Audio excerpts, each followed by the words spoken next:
So we said that I was going to have donut of the week. Yes. And I haven't still got donut of the week. I sort of feel that if it wasn't you I was doing this podcast with, I probably would have donut of the week. Do you feel I've carb shamed you? Fat shamed, not carb shamed. How dare you? Because how... Well, I've got this tiny little belly thing that I just can't get rid of. It doesn't matter what I do, I cannot shift it. And so, unless I don't eat, then it goes. Right. I mean, you just said it was both tiny and little, so why are you fussing over it? Well, it's little enough that I know it's there. There's a profile to it. It's sort of like first trimester. So it's like, it's kind of cute. But if it was a baby, I'd be fully embracing of it. Fully embracing, because I'd be like Danny DeVito. I'd be millions in by now, probably. Well, I've got a question then. Yes. How would your life be different? What would you do differently if you didn't have that? Stop crying at night. Stop it. Well, I wouldn't do anything differently. I think I would be slightly more comfortable without my top on. That's ridiculous. Not for other people, entirely for me, because obviously I walk around here without my top on, and only I can see me. Right. But my point, let me just get to my point, because there's a bigger point here that's more important. It's about the donuts, right? So I think I would comfortably eat a donut a week for this podcast. I'm just putting it out there that if you want to bring donut a week back, I would quite happily write off donuts as business expenses. Now we get to the point. For the good of the human podcast, Matt. That donut a week is not the problem. Oh, I'm a problem now, am I? Oh, that's subtle. Thanks for that. No, this is supposed to be general warmth. It says in my notes here, intro and general warmth. I'm getting chills for friendly you this banter. Week. Matt. Are they multiplying? Oh, you twist my words. Look, do donut. I love donuts. Tell you what, I'll bring some next time and we'll have a Zoom pod donut. Oh, this would be hilarious when we eat them together. I can imagine the personal trainer like literally taking tiny little nibbles of and dusting all the sugar off, and then I'm like, ah. You've never seen me eat. I put it away. I put it away. I haven't seen you eat, and that's interesting. Are you just like IV vitamins at night? Diet water. I saw canned water this week for the first time ever. Right. And it even says, because apparently a can is better to recycle than a plastic bottle. And plastic bottles take quite a lot of water to... In fact, I was once at a conference. I was speaking at a conference for Northumbrian Water Board. And there was a chap that stood up and said that, water is going to be a huge problem by 2020 something or other, like a massive international shortage that people have no idea about. It's the next big crisis. There's water everywhere, and yet the irony is that we can't drink a lot of it, and there's a lot more people that need water than we've got water. And one of the big problems, he said, is that to produce a plastic bottle of water takes more water to produce the bottle than you get into the plastic bottle of water at the end. So if you buy a half litre or 250ml bottle of water, it took more water to make that bottle than you're actually drinking. That's a big problem, isn't it?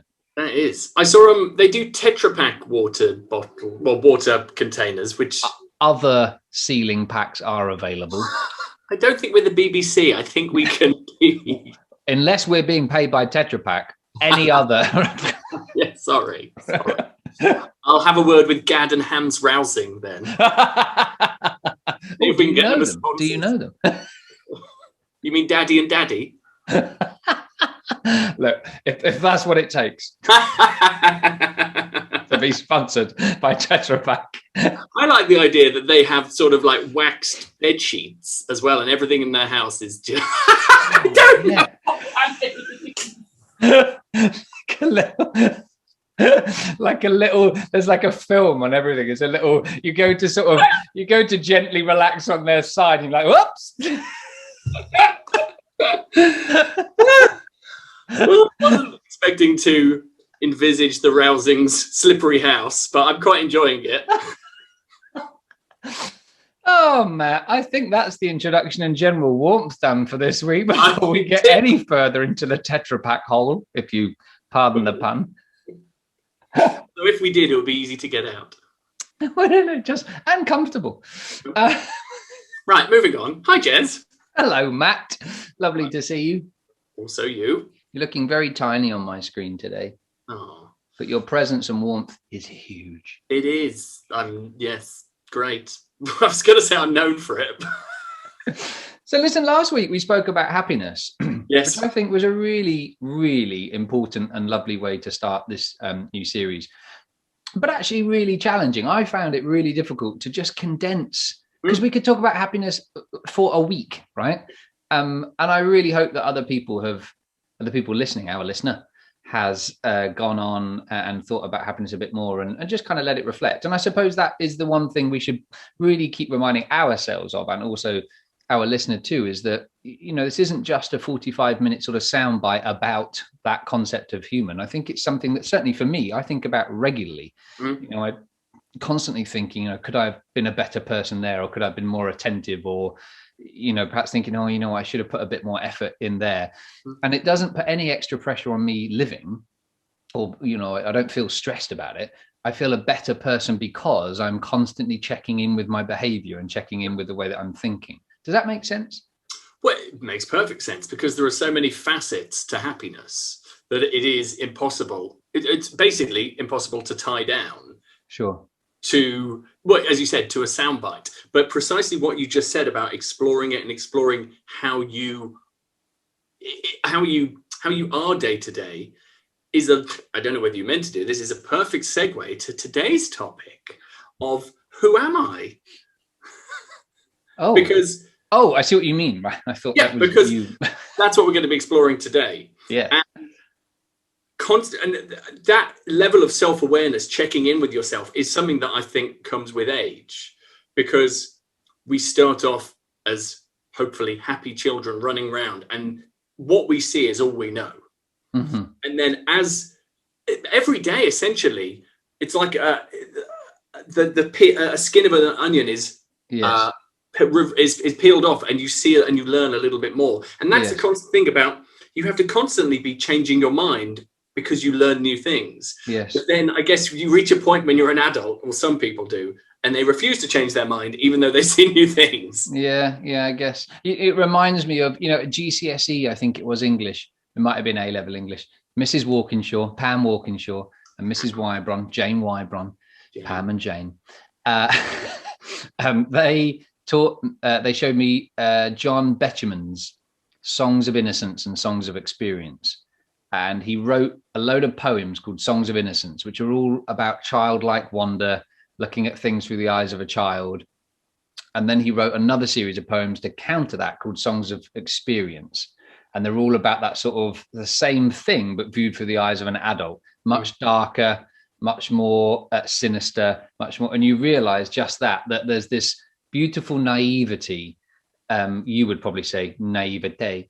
And there is a beautiful contrast between the two, because you're right, there's this innocence and naivety that can be really useful, and actually as a child is useful for us to continue to explore. And I try to hang on to some of that, because it can be powerful.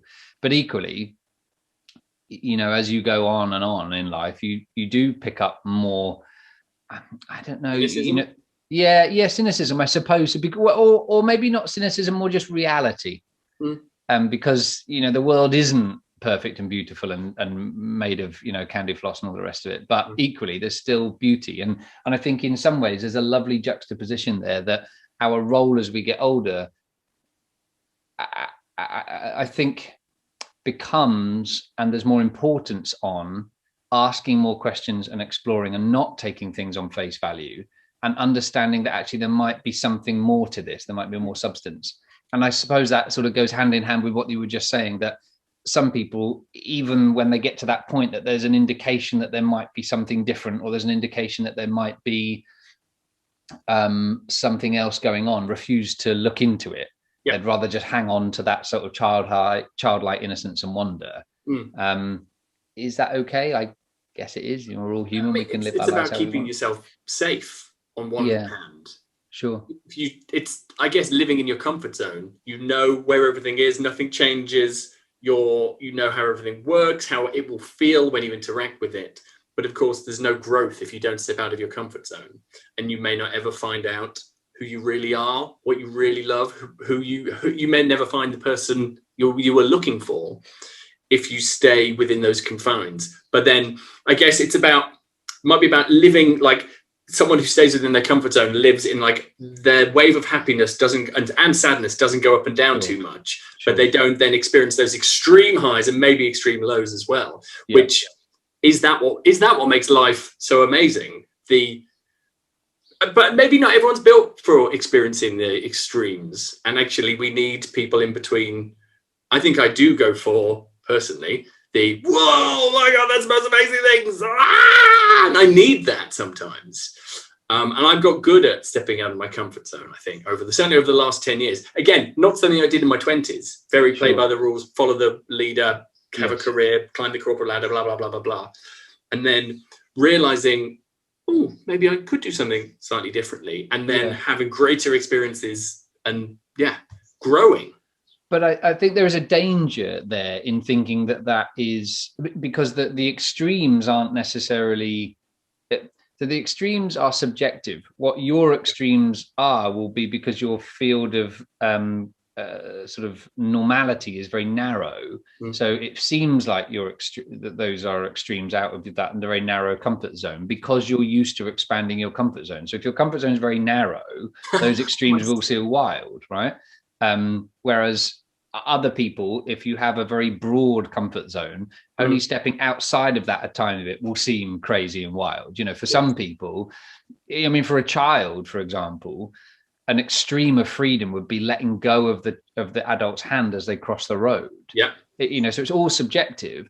And I think the danger is that actually, as humans, if we don't explore and ask ourselves who we are, there's a wonderful phrase which is, and I forget who to attribute it to, and they said, and I suspect actually it's Kenneth Williams, the actor. It goes something like, I grieve for the person I dreamed of being.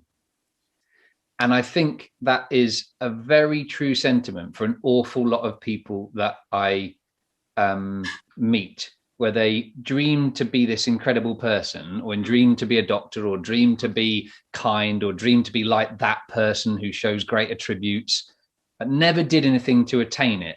And then it gets to the point where it's too late, or they feel they can't achieve it. And so now they just grieve for the fact that person's lost. The person they could have been, the person they wanted to be, has gone forever. And I think that's a tragedy that an awful lot of people realize. And you hear it commonly, that on people's deathbeds, or when people get really old, they lament that they didn't, love harder, they didn't take more risks, they didn't, go off and study medicine when they were 40, or whatever it is. And I think that if there's one thing this podcast series can do, is just to make people think, maybe this episode is the most important of all of them, Matt. I don't know, which is, who am I? Yeah. And who do I think I am? That question, who do you think you are? Yeah. Is a really, really important question. Who could I be? Yeah, sure. Because even just a slightly more attentive version of yourself, instead of when people are talking to you thinking, what am I going to say next? Is consciously listening to what they're saying and just waiting. And when there's a silence, you go, oh, that's how attentively I was listening, because they've stopped and I'm still thinking about what they're talking about, as opposed to an awful lot of people. They hear something and in their mind, they're like, oh, I can add that, I can chip in. And some people even just continue over them. You ever see those conversations where there's two people, they're like constantly talking over each other. So yeah, even just little tweaks to who you are can make you more fulfilled. Yes. And that's that again, when someone says, oh, you've got to, I can't speak, what you were talking about grieving for the person you thought you'd be or wanted to be. Moving towards that doesn't mean necessarily it has to be a sea change of changes in your life. It can be, like you said, just small things. So actually to be you, because maybe you won't 100% be the person you wanted to be, but in a week you could be 2% closer to being that person. Yes. Which humans so often have that binary. Humans, like I'm not one. That was weird. You know those humans. we have drag that. me into this. Sorry, Jezbot 3000. We so often have that binary all or nothing understanding of how things are, but it's very rarely that. It's always like 99.9% of the time, it's gray area. It's sure things are possible in some direction, in some way of changing who you are. Always. And this is the thing as well. It's never too late. It's never too late to do something that you want to do good for yourself. I think there's a really interesting thing here, about the perception of the reality of who we think we are, the reality of who we are, but it is who we think we are. Because there's a piece here that maybe we haven't got time for today, maybe we will, which is that what other people think of you doesn't matter, but it is relevant, because who you think you're projecting and who you think you are, if that's not being received, then other people's perception of you is relevant. If I think I'm kind and generous and everybody thinks I'm an arse, then maybe I'm wrong. And maybe their perception of it actually is important for me to take on board.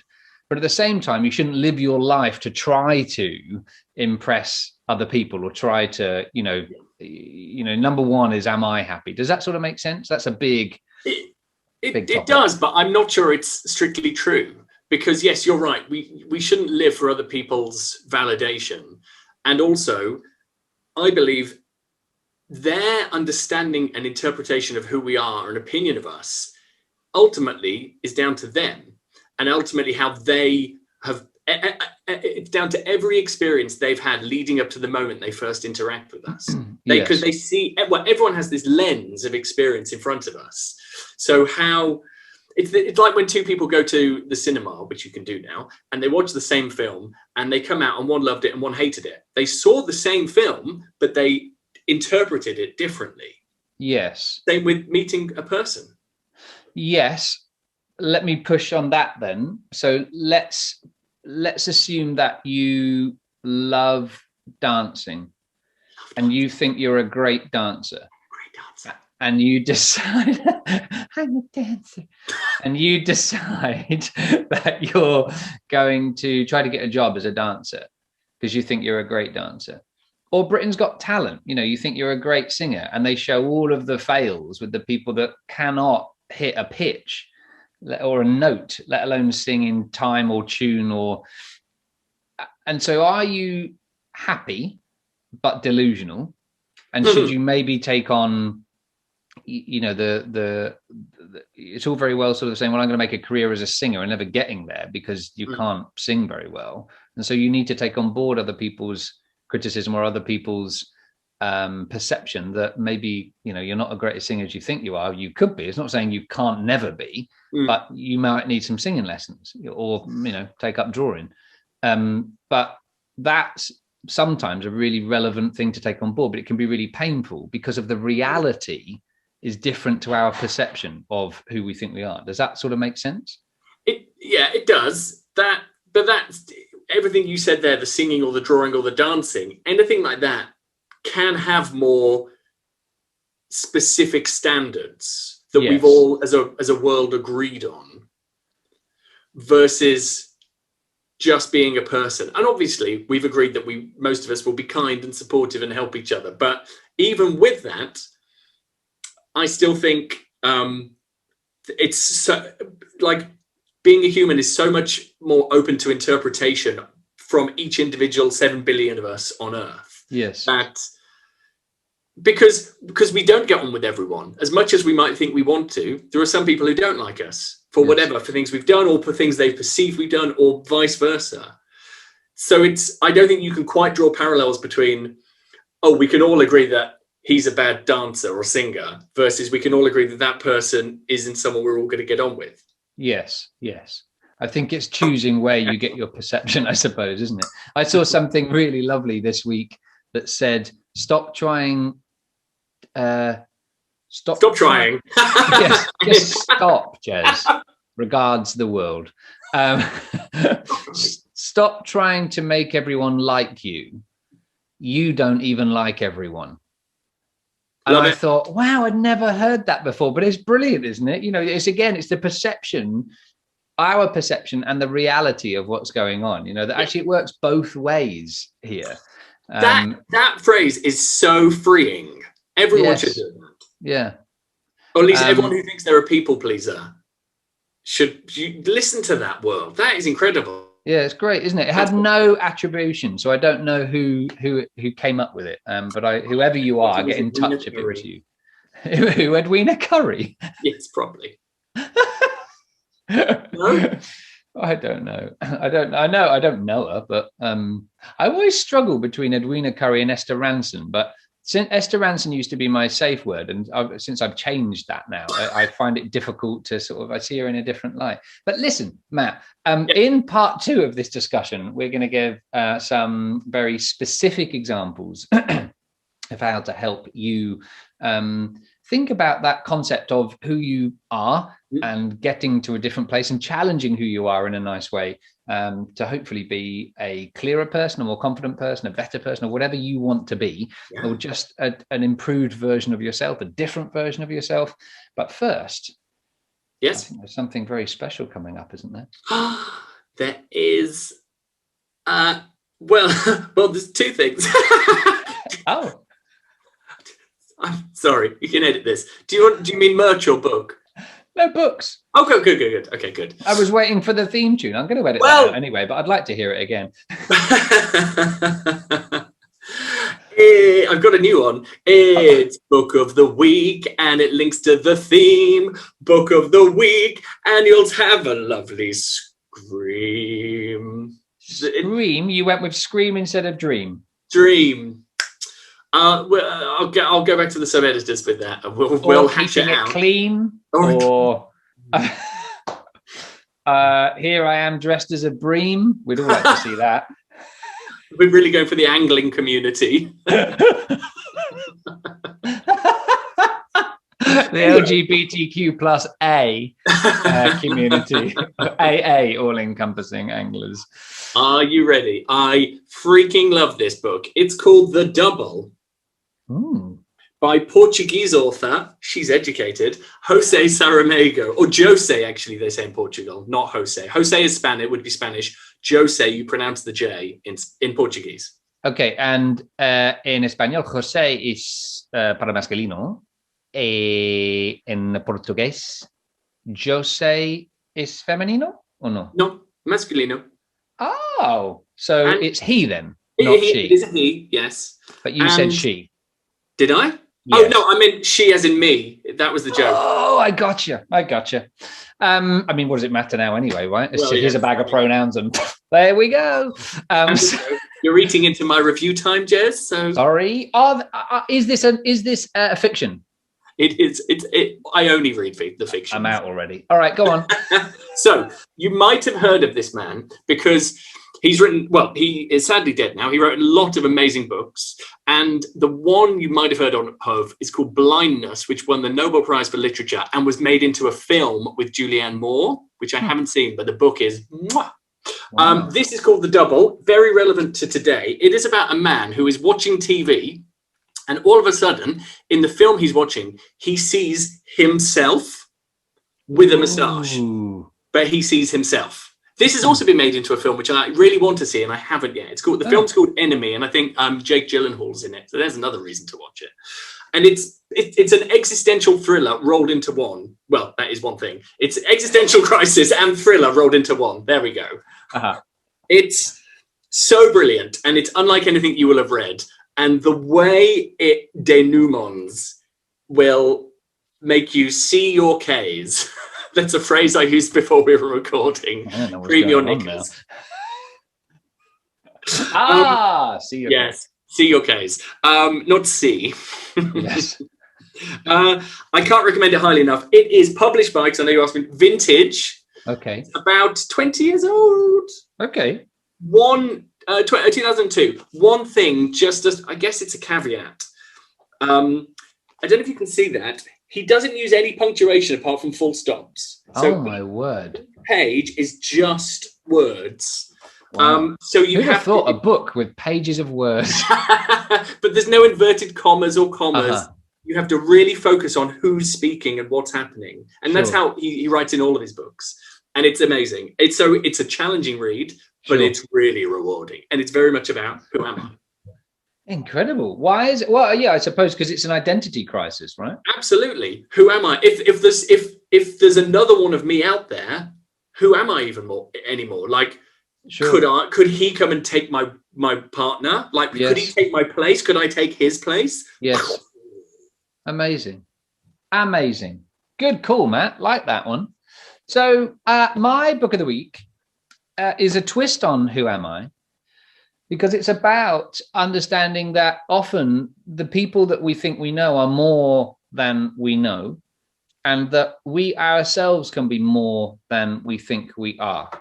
So this is one of, I read a lot of biographies. Unlike you, I'm in the real world, not the made up fictional world a lot of the time. One of us is a dreamer, the other one much more reality. And the book is called Roald Dahl's Marvelous Medicine. Oh. But not that one. Oh. It's not Roald Dahl's Marvelous Medicine. This is Roald Dahl's Marvelous Medicine by Tom Solomon. And it's a story about Roald Dahl, and of course most people know him as the famous writer of lots of children's books, Charlie and the Chocolate Factory, etc., etc. But most people are unaware that Roald Dahl had a fascination with medicine, and because of a brain injury that his son sustained in a car crash, Roald Dahl, with the help of and he used to live 20 minutes from where I grew up, and I think I met him once at school. I had no idea who he was. And then later on thought, oh, crikey, like now I know who this guy is. He invented, along with a friend of his who lived just down the road, who was an engineer, I think, a special brain shunt. So a piece of apparatus that can get put into your brain if you have a brain injury, that is still used today. And it saved the lives of, I guess now, millions of people, not just children. But it talks about his fascination with sort of everything medical. And this chap, Tom Solomon, is a doctor. And when Roald Dahl was admitted into hospital, Tom used to go and see him a lot and had late night discussions. And so there are sort of anecdotes and scripts in here from when they were chatting together. Right. And what's really lovely is that as Roald Dahl's life came to an end naturally, you've got this little snapshot here of an incredible life from which he did write about, being in the war and being shot down and his sort of struggles with that, where the darkness of a lot of Roald Dahl's writing came from, the fact that he actually wrote a lot of adult books, but a lot of people didn't know that either, and that they're quite dark. But more interestingly, the heartbreak and heartache that he went through as a man fairly privately, and what he did with that, which was ultimately not only, I would say, to change the world through writing, that was almost unintentional, accidental. He wrote the stories for his children, but unintentionally again to change the world through his fascination with medicine, to work out how can I make the world a better place? We need to do something about this. It doesn't exist, so I'll invent it. Isn't that just wonderful? It's published by Liverpool University Press. And what is even more beautiful is 100% of the author royalties from the book are donated to 6 different charities. The Stroke Association, the Walton Centre Charity, who support excellence in neuroscience, the Encephalitis Society, it's a brain injury, swelling of the brain, SHINE, which stands for Spina Bifida Hydrocephalus Information Networking Equality, the University of Liverpool, and Roald Dahl's Marvelous Children's Charity, who I'm a big supporter of. That's my book of the week. Great book of the week. 2 great books of the week. Right. So what you can do is, well, I think we know, don't we? There's no point. Awkward. I mean, it allows you to come up with anything, whereas that's just real world that's happened. Boo. Move on. It's all in the past. So come on then, hit me with this life-changing quote that you've dug up from your nightly Bible readings. Oh, yeah, sorry. I thought...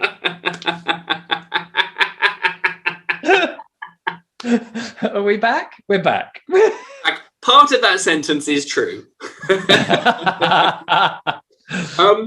It's the expression, and the scales fell from my eyes.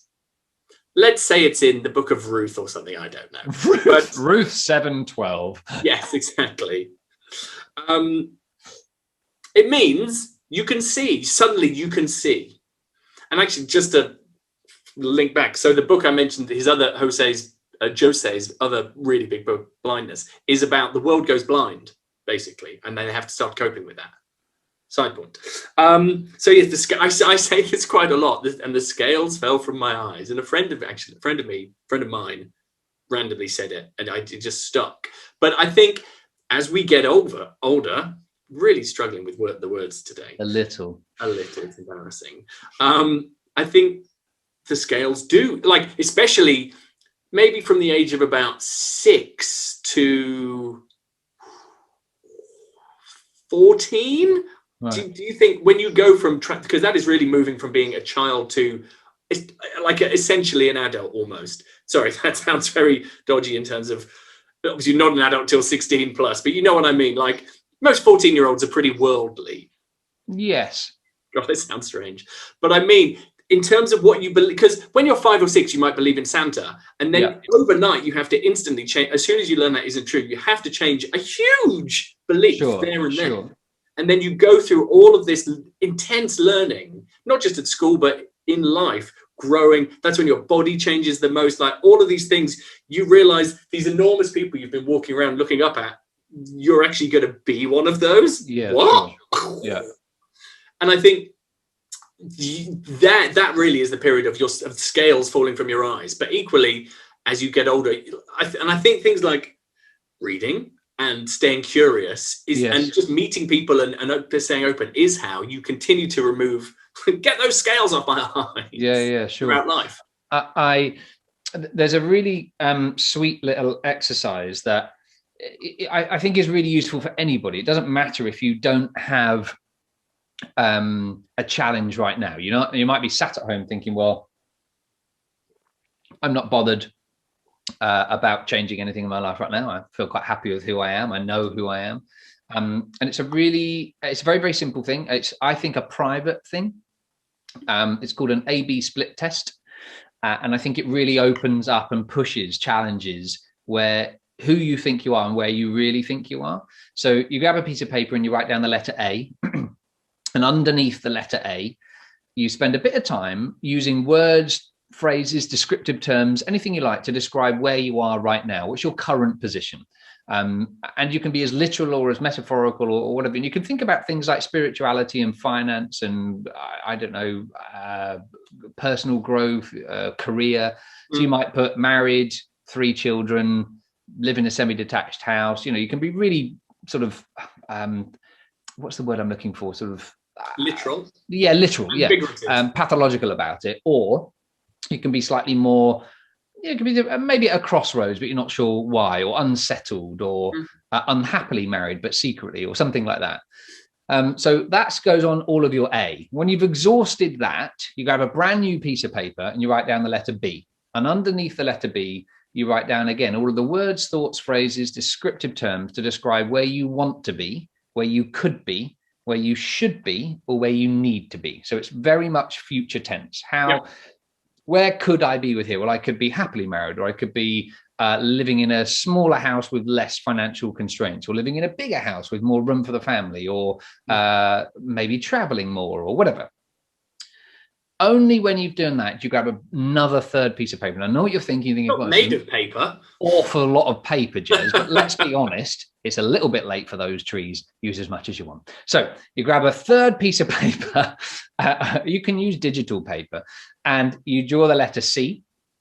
And underneath the letter C, this is the bit that's going to take a much more thinking. Now, the A-B split test, generally speaking, the A, most people think, oh, that was easy. When they get to the B, really easy. Because as human beings, we generally look towards the future anyway. It's a protective mechanism. We're very future-led.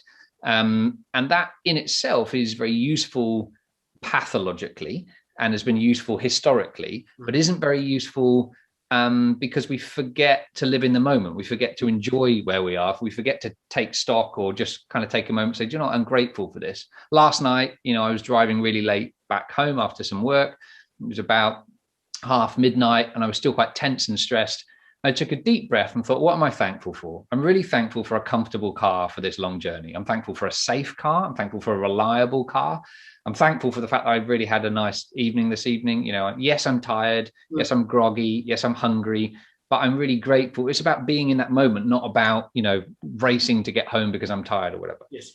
So most people will find the B easier than the A. I find that's true about 70% of the time. Okay. But the C is it takes a little bit more thought and complicated, because the C is the split test. It's what's the difference between where am I right now and where do I need to be? What's got to happen? So C is the cause of action. What's got to happen in order to take you from where I am right now to where I want to be? And you can be literal with this as well. So it could be, for example, A, non-swimmer. B, where could I be or want to be or need to be or should be able to swim. C is book swimming lessons, right? Or speak to somebody about my concerns about a lack of confidence or fear of swimming or something. A could be unhappily married. B could be where do I want to be? Happily married, 3 children, live in a new house, just change my life, whatever. So C could be broach the concept of, either marriage therapy or divorce or separation or whatever. But what you end up with is this very literal flow that takes you from your current state through, is there an alternative way, or is there something that intrinsically I feel a need to change, to an almost a course of action. Now, what you do with that C is entirely up to you. And the power is in knowing that it's there, that you probably didn't know because your perception of the reality was to fit and make this A, your current situation, make it work and ignore everything around it to sort of fool yourself into thinking that this was the reality. Whereas actually the A-B split test, what it does is it shows that the A is your perception of reality. The B is the reality. That is the inner me saying that's where I want to be. That's where I need to be. That's where I should be. That's where I could be. And the C becomes, I guess, the mechanism for how you're going to get to who you think that you are. Does that make sense, Matt? It makes a lot of sense, and I'm keen to do it, but I've got a big old question for you. Not now, though, eh? No, not now. Not now. I've got a big old question for you. The last time you did it, what came out? Can you tell us one thing that was in your C that you'd like to do? That's a really good question. It's been maybe 8 months since I did it. I used to do it fairly regularly. I used to do it quarterly.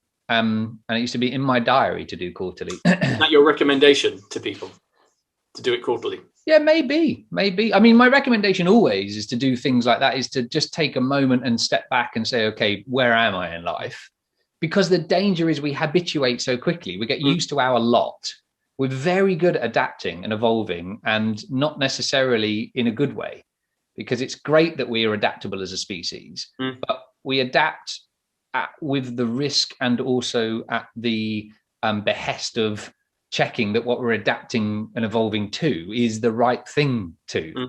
I sort of liken it to, like, if you're at a theme park or somewhere where there's a big queue and they put those barriers up, or an airport where they don't bloody section it off so that you can just get there quicker and you still have to do that. Well, you still do it because it's there, right? So you adapt and evolve to that ridiculous queue system, whereas really it just takes somebody to take those sodding tapey things off so you can cut straight to the front because there's nobody else in the rest of the zigzaggy thing.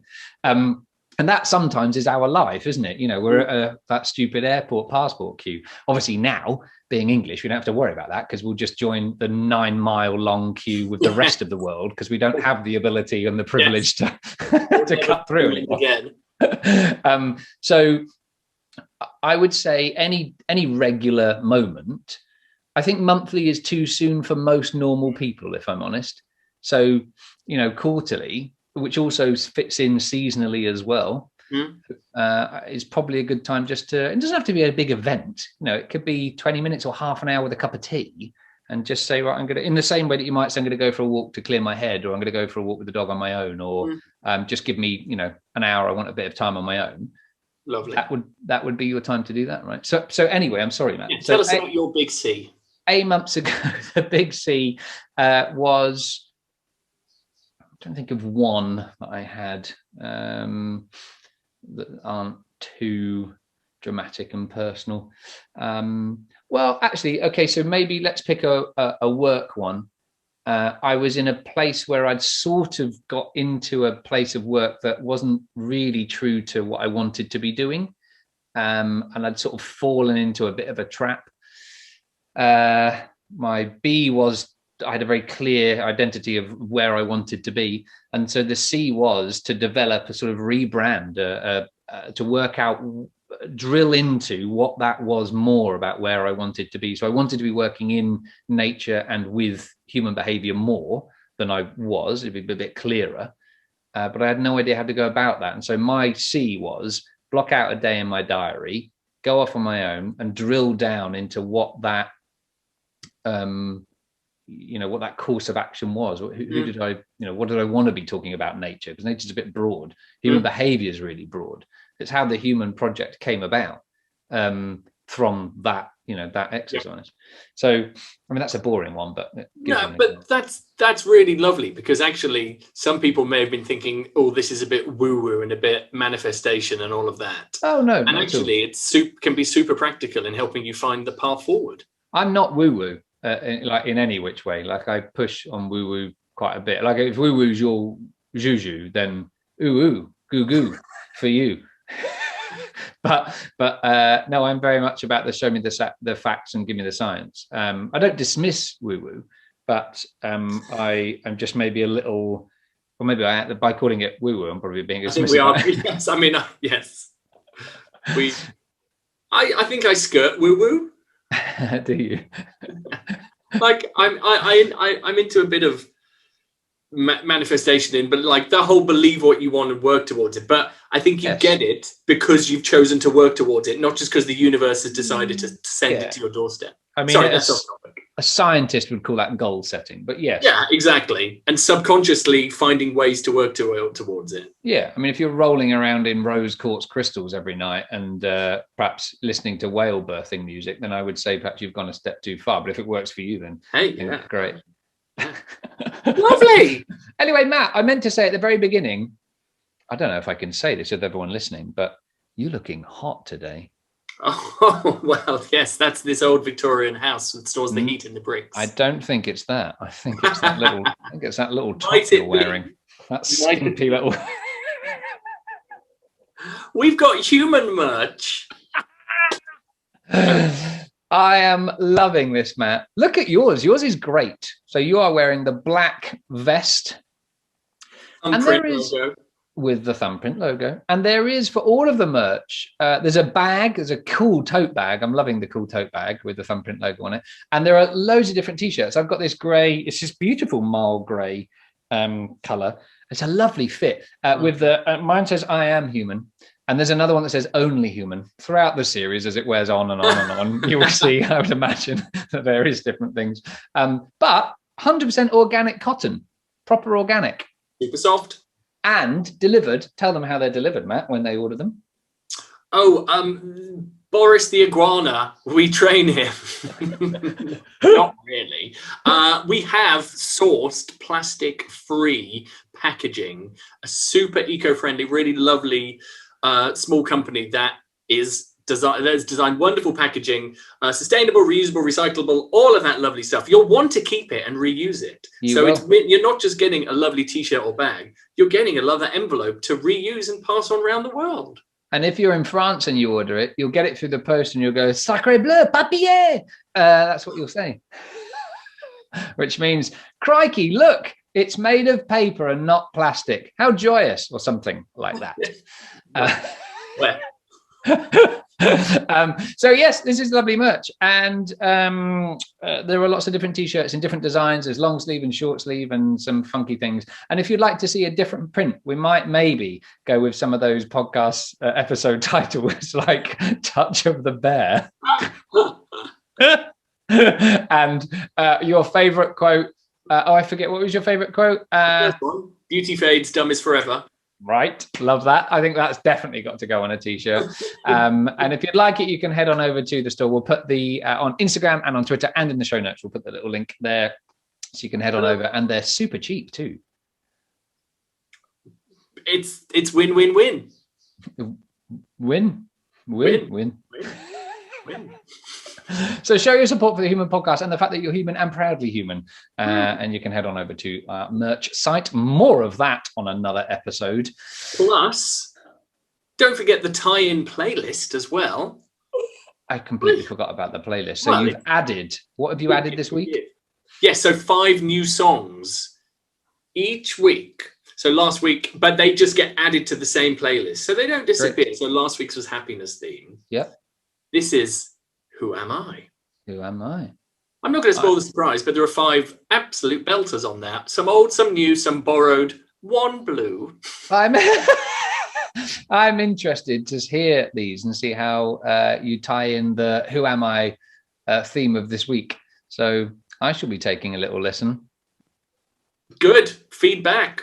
Don't let that listening count be just 2, dear listener. So, Matt, we've careered to the end of another episode. This one's been a difficult one to talk about, again, because of the time. Like, this could be another week. This could be a series, quite frankly. Happiness and Who Am I could be 2 separate pod series. In fact, they probably are. But there's 23 separate pod series by the end of this, I would imagine, that we think, oh, gosh, we need to develop all of these themes. And the time as well. Matt, sign off. Let's tell you where can we... Oh, I forgot the one thing. So, in episode 3 of the test episode, we said that we would be vulnerable and human by sharing our sort of daily affirmations, things that we felt that we can improve about ourselves, the sort of things, if we were honest, deep down, were either a problem or a struggle for us, and that we decided we would like to try and improve. So I had mine on my phone. Oh, hit me. And I have, and so I know we both said we would try doing that. Now, do you have yours as well? Do you remember that we did this? Oh, I did it. Because I thought what we might do is maybe share them on Instagram and on the Human Podcast Twitter. Yep. And if other people have their own, if they'd like to sort of do a sort of liberating way of saying, do you know what? This is a thing I'm going to make public. I'm going to make myself accountable. Here is me as a human. This is the one thing I need to improve, or the one thing that I need to work on. I'm going to get it out there so I've got some accountability, or just to make your affirmation public. We could share them all together, couldn't we? Yeah. I mean, I'm happy to share mine now as like a inspiration. Yeah, I think we should both share ours, and then we could have Affirmation Monday. You were trying to think of a day of the week that began with an A, weren't you? Yeah. There isn't one, and there should be. There should be. We could have Formation Friday. Oh. But I think Formation's different. What about Affirmation Afternoons? Oh. And then because they pop up just every afternoon at, say, 2 p.m. in your phone. Affirmative. See what I did there? Right, go on then, Matt. What's yours? You are a leader. I am. Yeah, you. Me. So this is something like building my personal training career. And in the first 6-7 years, when I was more a traditional face-to-face trainer, just training people face-to-face, didn't have to embrace anything like that because I was just seeing people one-to-one. Moving into the online world, you have to you don't have to, but I wanted to get comfortable with putting myself out there and being the leader that actually people are looking for. And sure. This is something, funnily enough, what we talked about last week when you said about I sometimes minimize myself by saying things like, oh, I don't want to sound smug. Mm-hmm. So this plays into, no, I'm going to play big. Like I'm happy to step up and be the leader that some people need for inspiration about how to start some fitness, how to feel good, how to look after yourself. I'm embracing that. And it hadn't always come naturally. So that daily reminder that it's okay to be a leader, and I actually am, is brilliant. Do you think that's imposter syndrome, or is it the idea of saying I am this person that is vicariously slightly self-elevated because of the concept of being a leader, and that you felt self-conscious about that? Or why has that been a struggle before? I think imposter syndrome and that thing you described are the same thing. Yes, but in a slightly different way. Yes, I think it's. I don't know whether we always excuse it as a British thing, but it feels like an inherently British trait to let other people go first, and you hang back. So being a bit more bombastic and getting okay with it. And that links back to the start, stepping out of my comfort zone to put my flag in the sand and say, yes, I am here. This is what I stand for. Follow me. Yes. Is what I wanted to do. And the more that I do it, the more I do it, the easier it gets. And I love it. And I love being able to help people. Love that. And so do you feel better, the regular affirmation and you saying, actually, do you know what? I am worthy of being a leader, and I am a leader. And, there are people that are looking to me for advice or guidance. Bless you. It sounded like a sort of a dog with a slight, when they eat too much grass, but cute. But glad you're all right. Do you feel better now, having, and more confident about doing it and saying, do you know what? Yeah, I do lead people. Absolutely. And it's just a small thing, and it just pops up in my phone. Well, for now, I did it at the time, and then I deleted it because it was annoying for a bit, but I'm ready to get it. The thing is, you don't have to have this forever, but I'm willing, and actually I'm happy to chuck it back in as a reminder. Yeah, and sometimes it doesn't need to be there all the time. When it gets to the point that's annoying, that's probably the time when you're being actually self-conscious that it exists as a reminder. So it's okay. It's just that if you remove that constant reminder, what you do need is another way, a slightly less intrusive way of being reminded by it. And sometimes just a Post-it note stuck on the fridge or something, or Post-it note on the mirror so you brush your teeth and you see it is useful enough just to be reminded. But that's a great sign that you were getting annoyed by the reminder. I know. So mine is I feel inherently a little more self-conscious about sharing it, but I will share it, of course. And the two that I had were that I am good enough, and because it's not so much imposter syndrome, it's just that I have always been incredibly self-critical about I've presented at conferences for the last 13 years.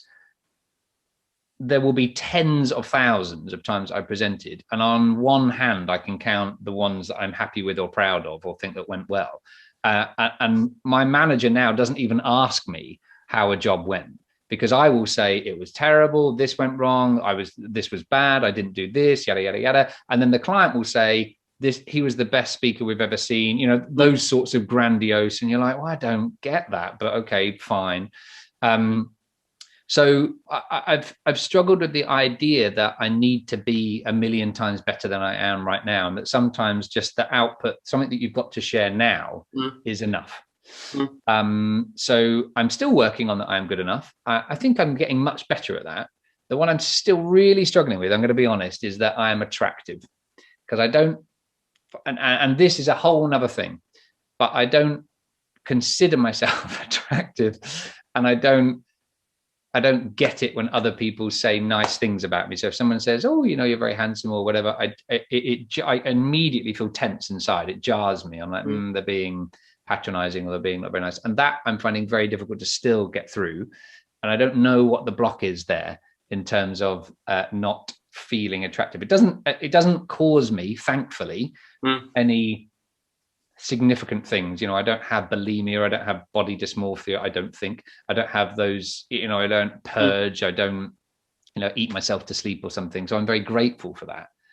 And but it is interesting that it's a thing.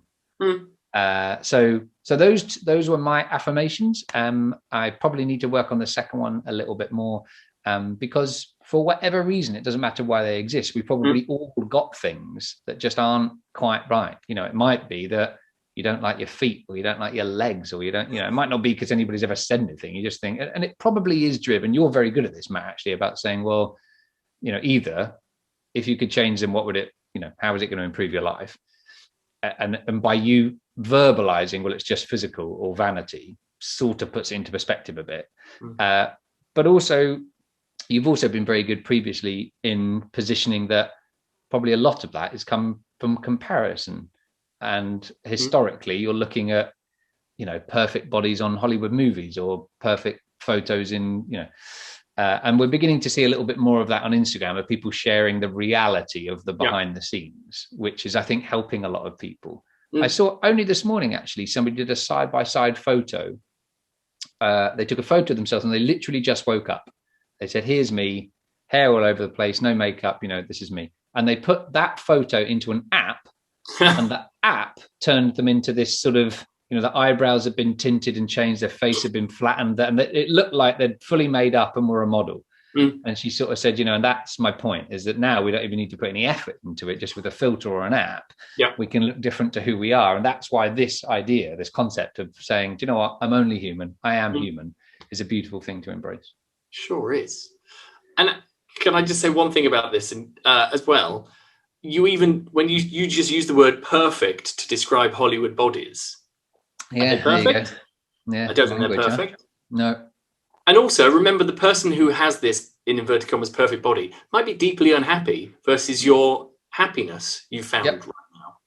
And you're right, actually, because I've often there's a lot of, I think, incredibly attractive people I've met that you suddenly find out that they have their own body dysmorphic issues and don't themselves think that they're attractive. And you think, well, that's a really interesting twist on perception, which means that this whole concept is fundamentally flawed.